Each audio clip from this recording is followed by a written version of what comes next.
मित्रों,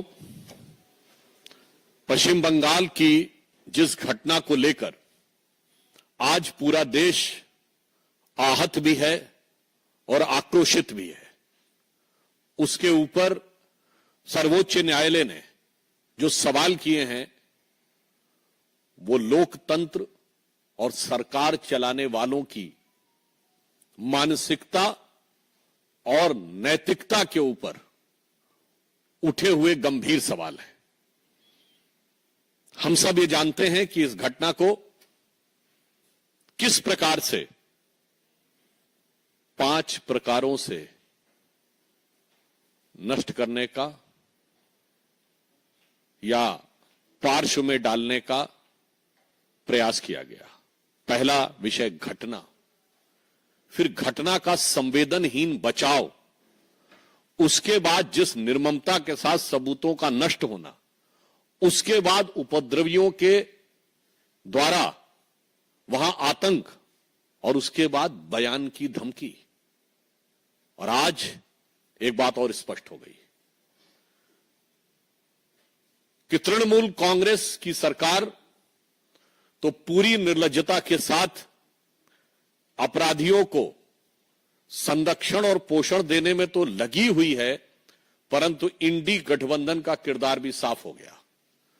मैं देश की जनता के सामने यह बात रखना चाहता हूं कि आज तृणमूल कांग्रेस सरकार का वकील कौन है?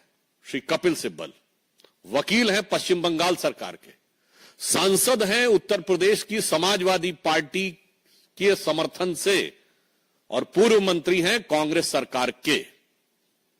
अब कोई किसी प्रकार का किंतु परंतु नहीं है कि ये सब एक दूसरे के अपराधों के संरक्षण के लिए खड़े हैं। और ये वही लोग हैं जो हर अलगाववादी के पक्ष में कोर्ट में खड़े होते थे, आतंकवादी तक के पक्ष में कोर्ट में खड़े होते थे, आज एक बार फिर दुर्दांत अपराधी के पक्ष में कोर्ट में खड़े हैं। तो मुझे नहीं लगता है कि अब इस पे बचाव की कोई गुंजाइश ममता बनर्जी जी के पास तो है ही नहीं, ना अखिलेश यादव जी से भी मैं सवाल पूछता हूं और राहुल गांधी जी और सोनिया गांधी जी से भी। क्यों? आप ही के वो वकील हैं ना, तो आज जाके उसका बचाव कर रहे हैं। इससे बहुत साफ है कि इनके मन में किस प्रकार की संवेदनहीनता है। दूसरा पक्ष, सबूतों को नष्ट करने के बहुत गंभीर विषय आए।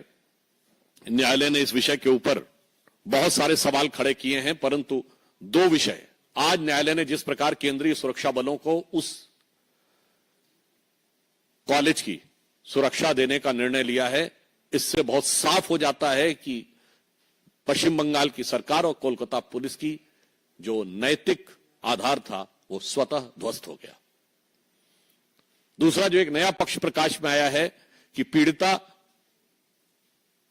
अपनी डायरी लिखती थी और वो अपने पिताजी से उसको साझा करती थी और उसके बहुत से पन्ने और उस दिन के पन्ने गायब हैं। सबूतों की तो ऐसी श्रृंखला है कि उस विषय के ऊपर क्या बोला जाए ये कहने में, आपने देखा कि प्रिंसिपल का ट्रांसफर हो, उसको दूसरे का कॉलेज में बहाली हो, 40 से अधिक डॉक्टरों का आनन फानन में ट्रांसफर,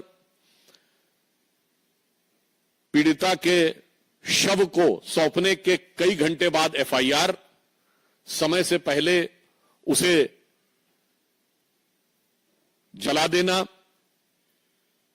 डायरेक्टर से पूछताछ न करना, और उससे अधिक गंभीर बात, जो प्रश्न पूछ रहा है उसके ऊपर कार्रवाई हो रही है।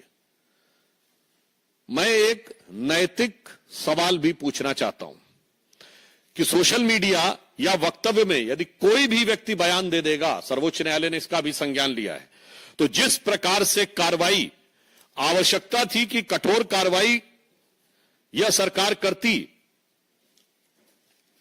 उन लोगों के विरुद्ध जिन्होंने यह कार्य किया था, उल्टे कार्रवाई उन पे हो रही है जो कि इंसाफ की मांग उठा रहे हैं। चाहे 23 वर्षीय पॉलिटेक्निक की छात्रा सागनिका लाहा ने इस घटना को लेकर सरकार पे हमला किया तो उसको गिरफ्तार करने की कार्रवाई कर दी गई। भवानीपुर में एक छात्रा ने यह विषय को उठाया तो पश्चिम बंगाल सरकार ने उसे गिरफ्तार कर लिया, 18 वर्षीय छात्रा कीर्ति शर्मा को। पीड़िता के माता पिता ने भी बयान दिया, और तो और तृणमूल कांग्रेस के शांतनु सेन ने कॉलेज के खिलाफ बोला तो ऐसी जानकारी आई कि उन्हें प्रवक्ता पद से हटा दिया गया। और तो और स्वयं उनके सांसद सुखेंदु शेखर ने जब यह प्रश्न उठाया तो उनसे पुलिस जवाब तलब करने लगी। हमारे सांसद से कर रही है, वो तो उनकी प्रवृत्ति हमेशा से पता है, पर आप सोचिए कि अपने सांसद और अपने नेताओं पर भी कार्रवाई कर रही है। एक बहुत बड़ा सवाल उठता है। यह दर्शाता है, मैं देश के लोगों से कहना चाहता हूं कि इस बात को सोचिए कि इन पे तो कार्रवाई कर रही है, और उससे अधिक दुखद और दुर्दांत बयान उनके नेता दे रहे हैं। यदि उनके मंत्री उदयन गुहा ये बोलते हैं कि ममता जी की तरफ जो उंगली उठेगी तो वो उंगली तोड़ दी जाएगी, तो कोई ऐसा बयान देता है कि जो पीड़ित और आहत डॉक्टर हैं वो अपने गर्लफ्रेंड और बॉयफ्रेंड के साथ घूमने के लिए वहां बैठे हैं, तो उनके एक सांसद अरूप चक्रवर्ती इस ढंग का बयान देते हैं कि परिणाम भुगतना पड़ेगा। मैं देश के लोगों से पीड़ा और गंभीरता के साथ अपनी पार्टी की तरफ से कहना चाहता हूं कि आप सोचिए कि संविधान कितने बड़े खतरे में है आज पश्चिम बंगाल में। आप कल्पना करिए कि यदि इनकी कहीं सरकार होती केंद्र में तो उंगली तोड़ दी जाती, जो इनके मंत्री ने कहा है, उदयन गुहा ने, जो संदीप चक्रवर्ती ने, अरूप चक्रवर्ती ने कहा है, तो परिणाम भुगता दिया होता। आज सर्वोच्च न्यायालय और केंद्रीय बलों के हस्तक्षेप के बाद यह स्थिति है, तो मैं ये बात जिम्मेदारी के साथ कहना चाहता हूं। और आप देख रहे हैं कि इंडी गठबंधन के दलों में जो दुरभिसंधि है कि कांग्रेस के पुराने नेता, सपा के वर्तमान सांसद, सपा के समर्थन से बने वर्तमान सांसद तृणमूल कांग्रेस के वकील हैं, जिनकी ख्याति अपराधियों और अलगाववादियों का समर्थन करने की है। अर्थात अब बहुत साफ हो गया है कि संविधान इंडी गठबंधन की सरकारों में खतरे में है। और सिर्फ संविधान ही नहीं खतरे में है, जान और जहान भी खतरे में है और मान सम्मान भी खतरे में है। परंतु हम यह आश्वस्त करना चाहते हैं कि केंद्र सरकार कोई कोर कसर उठाकर नहीं रखेगी कि पीड़ित परिवार को न्याय सुनिश्चित हो सके। और इसके लिए चूंकि सर्वोच्च न्यायालय ने स्वतः संज्ञान ले लिया है, तो जो कानूनी प्रक्रिया है वो तो न्यायालय के दिशा निर्देश में चलेगी।